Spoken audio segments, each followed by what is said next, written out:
excited. We might go a little bit over, but if you have to drop off, not a problem. We'll pick right back up where we left off in the next session. Being present is one of the most important goals in being successful in anything. So I'm sure once you guys get the hang of it, you'll go and you'll start whipping it all up. But being present, being able to express your ideas, being able to add input on the case studies, and being able to follow through with the full experience of the class is going to be what's most beneficial to you. So slide 2, what is Salesforce and why are we even talking about it? I know when I was in grad school, I learned more about SAP, and I still remember thinking, what is this and why are we even talking about it? Now it's just like such a big part of my life. But if you think about the way business is conducted, I'm talking about the logistics, how we get food, how your medical claims are processed, how your electricity is in essence delivered, not physically delivered, not the physicalness of electricity going from the generator to your actual home, but all of these things are services that are essentially requests, and there are millions of people in the world who are making the same requests, and we use technology like Salesforce to streamline those requests so that we're able to effectively service everybody in relationship to what they need. So you can imagine if you guys are old enough, I mean, you might be a little bit young on this end, but picking up the phone and calling the 1-800 number to get something delivered, and they're like, we don't know where your order is. Or even Amazon, right before Amazon had like the website, when Amazon was the bookstore, they only sold books, and one of their biggest issues why they couldn't scale is because they could not handle differentiation of all the products that were going to be coming into them, and B, customer service of all the people that were going to be coming into them, in addition to billing and returns and everything that comes with releasing a product to the market. So if you think about our current environment, you have a plethora of options when it comes to a service or a product. You can purchase a refrigerator, you can purchase a Whirlpool refrigerator, but what typically makes the difference is the service. What's driving the service is the ability to scale all of the customers and products that are coming in and handle the service experience around them. So Salesforce is a cloud-based CRM. They basically are doing this in the cloud. They're handling all of the customer relationship management, CRM, needs in the cloud. We'll talk more about cloud technology as we get into the class, but this is what allows the best businesses to supersede those who are just in business. So you think about the differentiation between small businesses, medium businesses, and the Fortune 500s. We're talking about really the ability to scale and to service a larger number of customers. Not really a difference in product when they're in the same industry, but the ability to scale, and having a CRM aid you in your ability to scale your product and services. So it makes it easy for companies to find more prospects. So there's aspects about this that handles specifically your sales scalability. There's aspects of Salesforce that handle specifically your service scalability. And there are aspects around this that handle specifically your marketing scalability. What is common and what I think is most general in our society today is the word data. At the end of the day, everything coming in to a system is being categorized as data. And so Salesforce is bringing together all of that data, whether it's product data, customer data, your name, your address, service data. So you may have internet, but you may have internet on a 1 gig internet or lower. All of this becomes the customer experience and determines who customers really want to interact with. It also drives costs, because if you can't support your customers without having a phone conversation with every single person. If you can't support your customers without having them come to your office for every single request, that means that your operating costs are significantly higher. So you bring that into focus with something like a CRM, and it's about scalability, it's about data and data processing, and it's about our ability to minimize operational costs. Next slide.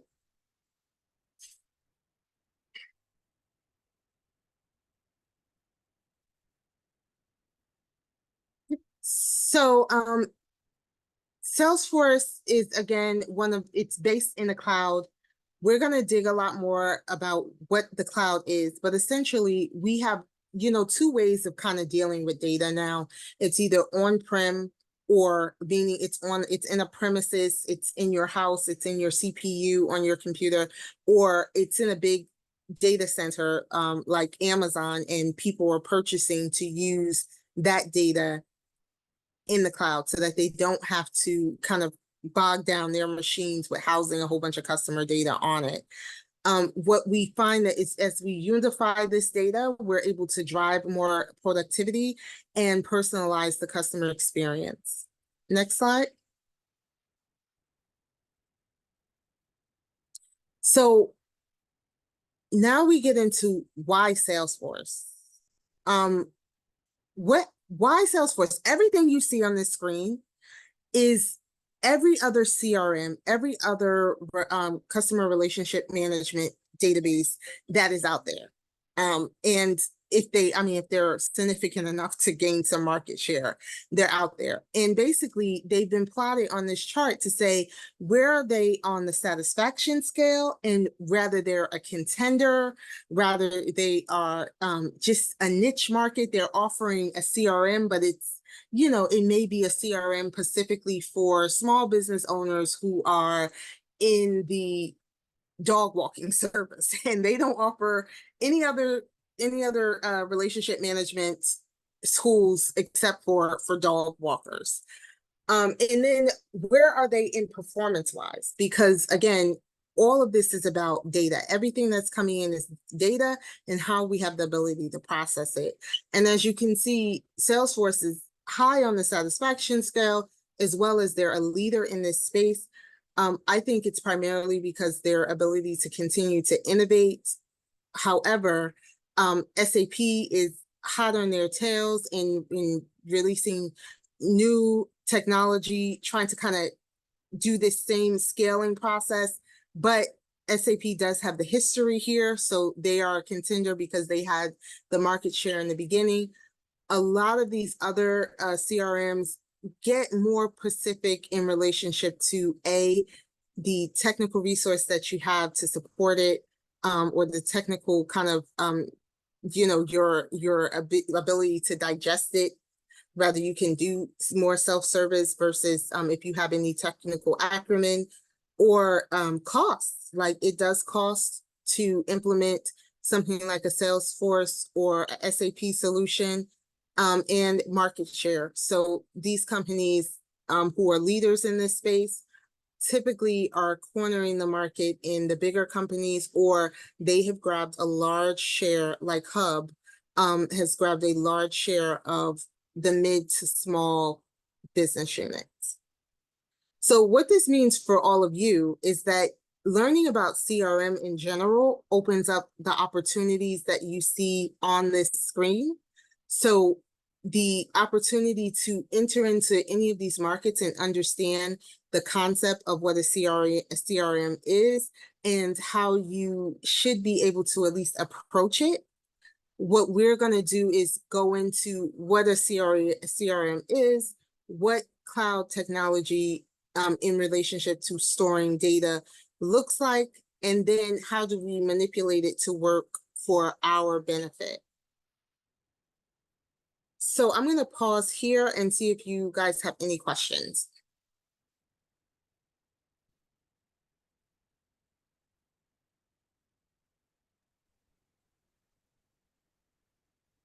I think you can also put your questions in the chat. Right.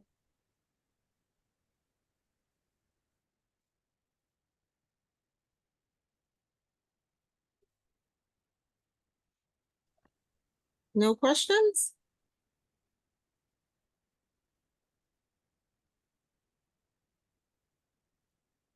Oh, okay. So SAP is another type of CRM.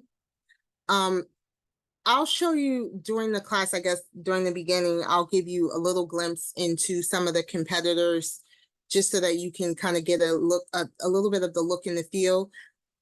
I will still lean on the fact that I think Salesforce is the leading CRM out there, and you guys are going to find out why shortly, as we start this journey together. But I think the most important thing is that it provides us with flexibility to manipulate the data in order to quickly innovate. And as we're in a market where innovation and quick turnaround is so important, as the markets are quickly emerging and quickly taking different turns.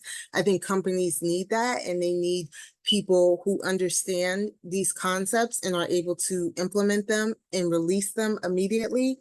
So it's a combination of people like you who are learning it and working on it, and the right tool. You have to be learning and working on the right tool so that you can implement and turn something around very quickly.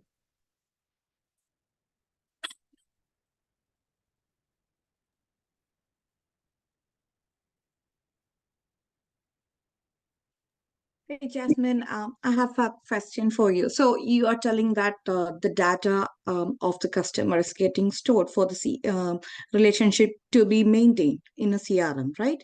Yes. So how are we getting this data from? Where are we getting this data from? Say, for example, in case of Amazon books, you have told where to track the books or the order you have placed.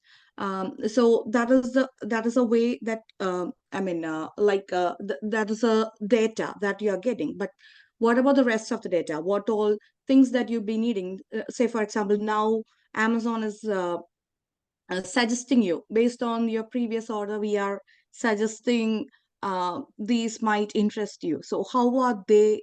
Say for example, we are having a shoe running company, and they are using the CRM. So how are they going to get the data? Where are they going to get this data from? So good question. Two things. The data can be brought in at the onset that the service is initiated. So basically, you kind of do an extension of the CRM out into your actual web platform, or out, it actually can be your actual order system. So it becomes a store, and it brings in the data from the interactions of your sales. Or you can get the data through third-party vendors when you're talking about marketing to customers, prospecting customers. So you want to kind of entice customers to make them aware of your service. You would have something like Salesforce handle your whole marketing campaigns. And then as those customers express that they're interested or they want to move forward with order processing, then Salesforce becomes your order processing and fulfillment center. So this is one of the reasons why this is such a contender in the market, because it can reflect itself to the end user in a lot of different forms without actually losing its main core focus of being a CRM database. Yeah, got it. I have a question, because I was like looking into Salesforce, and I know this is like specifically for Salesforce like admin training, right? I think that's what it was like kind of Yeah. it was like advertised as. Mhm. I was just kind of confused, like what specifically are the responsibilities of someone who is certified as like a Salesforce admin, and how that kind of differs from the other Salesforce certifications that are also being offered. Yeah, so there are a couple of Salesforce certifications that are offered, right? There's a Salesforce architect. I'll start kind of up there and work my way back down. So a Salesforce architect, when you're looking at something like Salesforce, companies, especially large companies, have what they call legacy systems, or they have modular systems.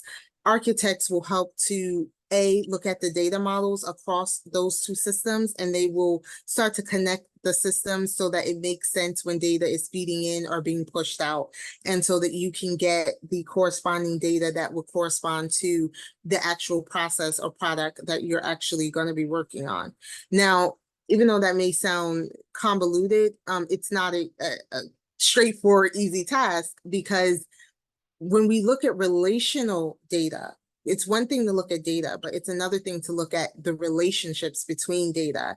And one relationship, like if you guys ever done like an Excel class, you can do a pivot table and get like the relationship of two data sets. But when you're talking about 3 or 4 data sets with the customers kind of in the middle, but you want to know, do they have internet? Do they have phone? What speed of internet they have? Now we're really doing advanced data set in that we're bringing in from external systems. So more of the architects are working there. They're also working a lot with security. Security is a big thing now because of the vulnerabilities, you know, cybersecurity. You have to take all of that into account.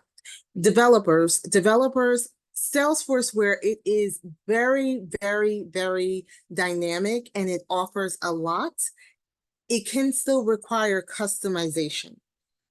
Customization is great, but now you have to take into account security. You have to take into account the data sets and making sure that you're not overlapping or overwriting any data sets. You have to take into account UI, and you have to take into account functions and feasibility. So what's actually happening on the screen? Where is it pushing the data to? How are you going to access that data? And how are you going to do it securely? And you have to do it customized. Salesforce has its own language. It doesn't use, we really do not want people to really use a lot of JavaScript in it, because what happens with Salesforce is every 6 months, this whole system updates because Salesforce is its own environment.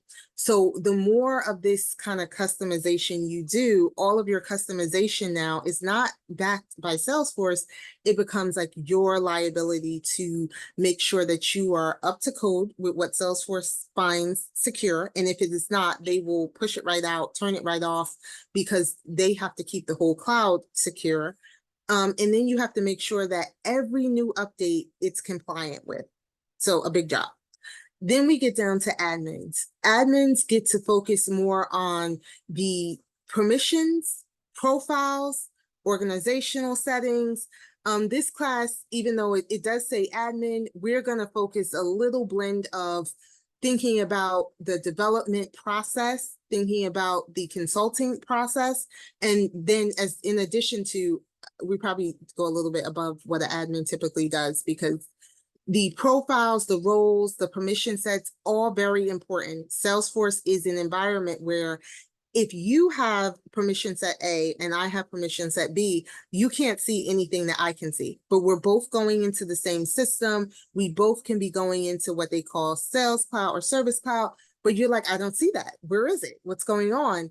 It just looks like a completely different system when it's not. You are just set up for it to look different. Admins maintain that. They also do a little bit more of the kind of maintenance around reporting, running the reports, and making sure that our partners, our business partners, have access to the data that they need. And they're kind of our first line of defense when there's an issue. So someone is like, hey, I went into Salesforce, I don't see my customer's data. The admin is going to look for the customer's data because they normally have accelerated privileges more than a common user. They will see if they see it. If they see it, then they will either say, let me look into your permissions, et cetera, et cetera. If they're not able to solve it, then they'll engage a developer. So I know that was long-winded, but architects are really looking external to internal. Developers are really looking at Apex code, custom development, that kind of interaction with Salesforce, understanding the business end to end. They can really own and manage whatever business they engage with, like end to end, from reporting to products to communications, and be developing all of it so that it all works together. And then admins are first line of defense, as well as I want to say even our first line of defense for setting up the user experience. Okay, thank you. That's very helpful. Any other? I just forwarded the questions from Jacob Verghese. Are you able to see it on the chat window? I did see a message come through. Okay, I mean, Oh, okay, I will read the questions, let's Shanae. I mean, from do Jacob that. Verghese. Okay, yep. So at the end of the training, I believe you guys are getting a certification. And then we're having a presentation at the end of the training as well. So that's one thing. Once you're done with the training, yep. So the certifications are more of awareness. So what are you kind of aware of and able to do? I will tell you that I've seen people get jobs with their ability to just simply volunteer on a project that's related to Salesforce because they have Salesforce experience, and the market is one of those where it's a skill set that is needed in the market. So people are always looking for admins who have experience. They may not be certified yet. They certified by Salesforce yet, but the fact that you can show that you have some experience is definitely helpful in the job market. And I can say that I've seen that very recently.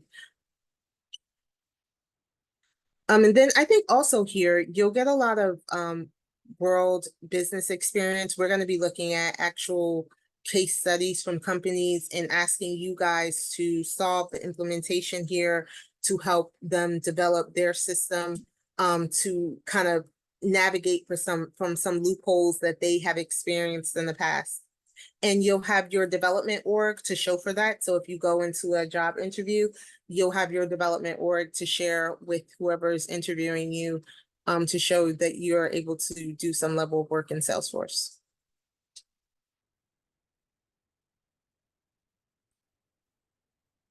Any other question? You're welcome, Jacob.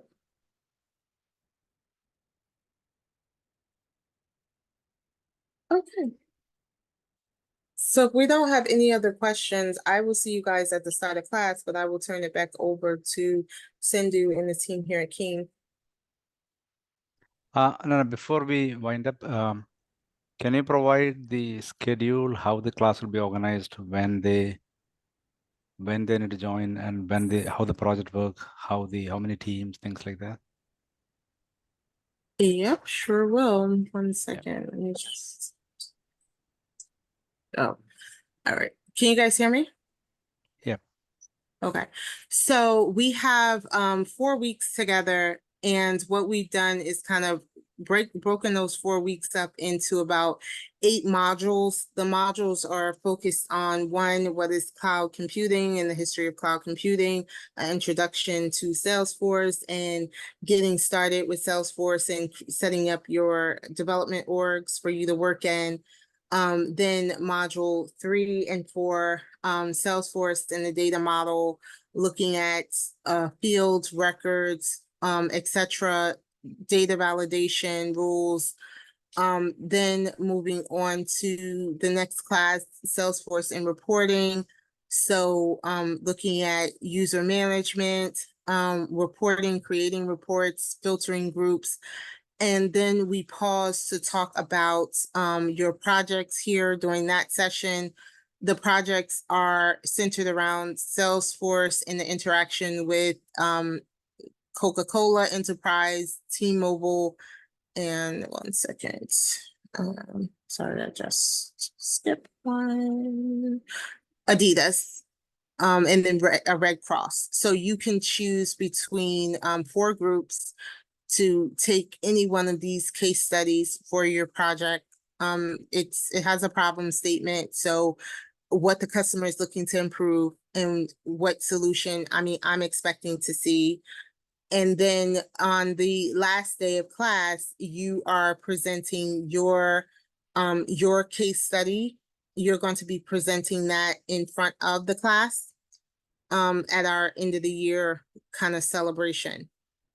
So every group will get feedback. Every solution already has like a predetermined what we felt would be the most feasible solution here. And you have 4 groups to work in together to achieve this solution, as well as your development orgs will be established for you to work in.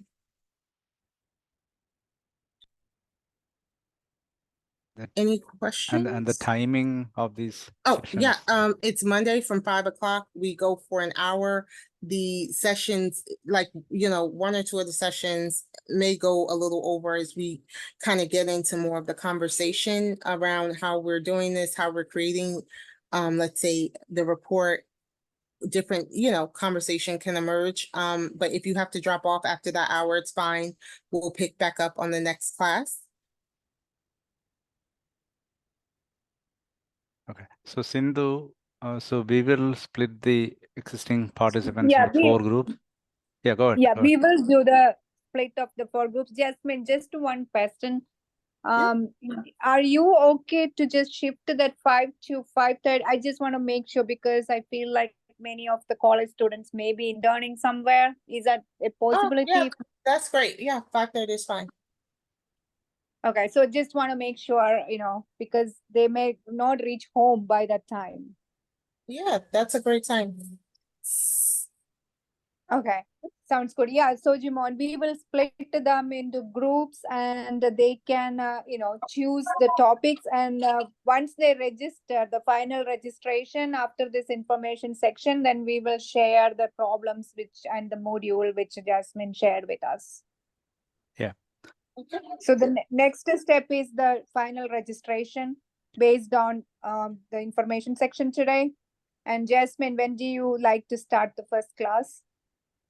So I was thinking we'd be starting on Monday, but let me know if you feel like other people need longer to handle registration.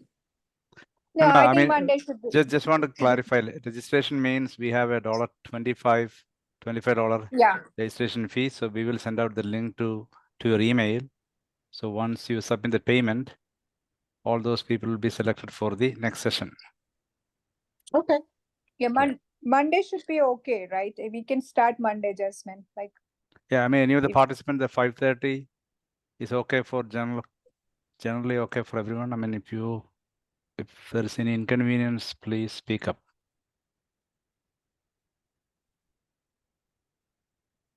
If most people cannot make it, then we have to change the timing. Otherwise, we will stick to 5:30.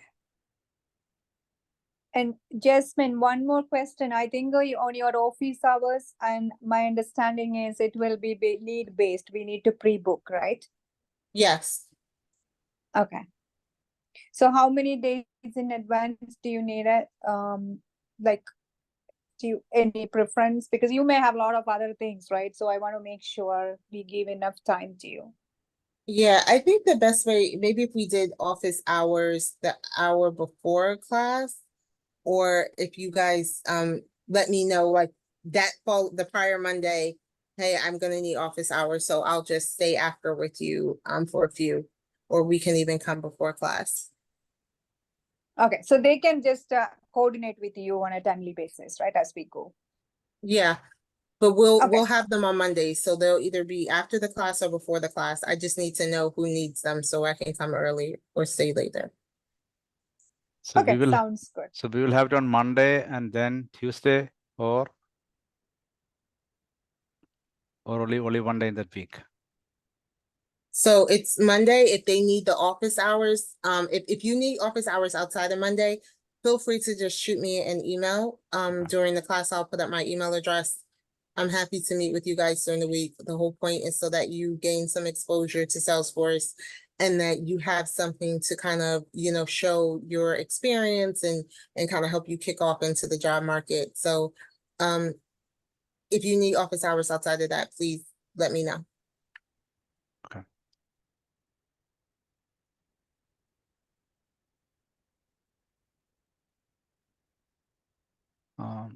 Yeah, when see the question is, when are we starting the first class? That's on Monday, and then it's summer, might be away for a class or so. How do we handle it? That shouldn't be an issue, isn't it? One of the question here is, with summer, few people might Yes. few Yeah. class here and there. But this is not only class, isn't it? Like the first session Monday, then the group, each group will submit a project. I mean, they will be given a project assignment, and it's the group need to work together and then make that final not final presentation. For each week, that project should be done by that week, end of the week, I guess. So I think the question is, if you miss a class, what should you do? Yeah. So if you miss a class, we can review some of that with office hours. But one of the big things about technology and development is this team connection and the ability to communicate with your team, talk with your teammates, and to kind of get to the solution together. So again, we can cover it in office hours if you were missing a class, but your ability to connect with people and talk to them and help fill in the gaps on what you may have not understood or just need some additional support on, because it's a lot. You know, I remember coming into Salesforce and being like, what is this? So build connections, build a network together. Definitely, I'm here to support, but definitely extend your network and use each other. And no, we're not recording classes. This is exactly how it is in the real world. You come into a meeting, we're going over requirements, we're executing, and we're working together to figure it out. Yes, there is a free subscription available. No, you shouldn't need a school email address to establish it, but on the first day of class, we will walk through it.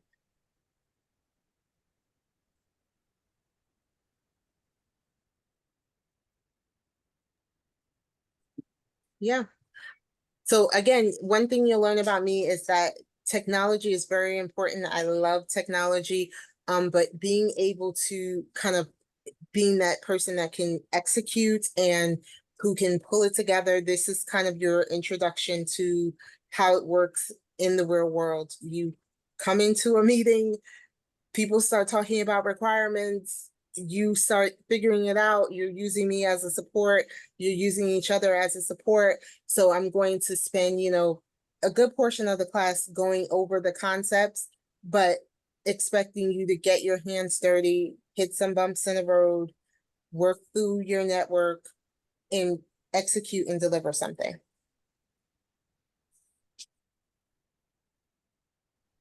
I think I missed a question. Did someone ask a question? Yeah. Will we get access to CRM cloud software? Yes. I think she answered that already. Yeah, you'll get Yes. access to it. Yeah. So this will be coming from KEAN. The certificate will be coming from KEAN. Again, I've seen, you know, people your age who have experience in Salesforce. They haven't been certified by Salesforce yet, walk into the job market and land it. So I think, you know, having your certification is great. Getting a job to sponsor that certification is better. And the key way to do that is having some experience to offer them walking in the door. Yeah.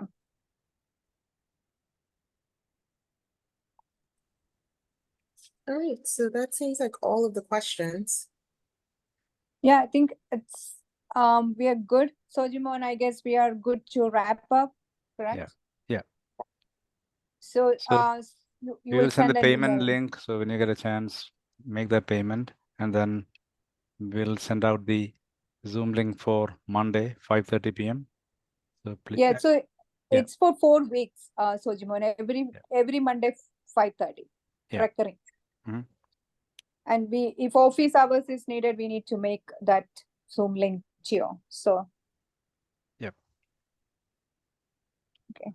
Anyone has any questions about the course schedule? Is it clear for everyone? Or else can they reach out through the KEAN email to you? Like Sojiman, like they can just send an email on the flyer, right? There is a contact. Yeah. Okay. Okay. So. All right. Yeah. Thank you guys. See you soon.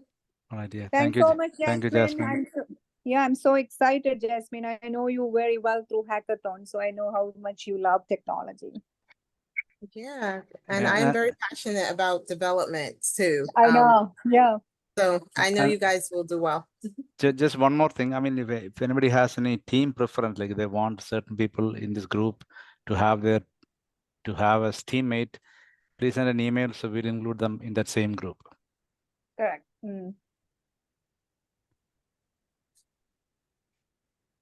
Okay. All right. Thank you, Okay. guys. Sounds Okay, good. Alrighty. Thank you. Thank you. Bye. Have a great weekend, everyone. Thank you. Thank Bye-bye. you.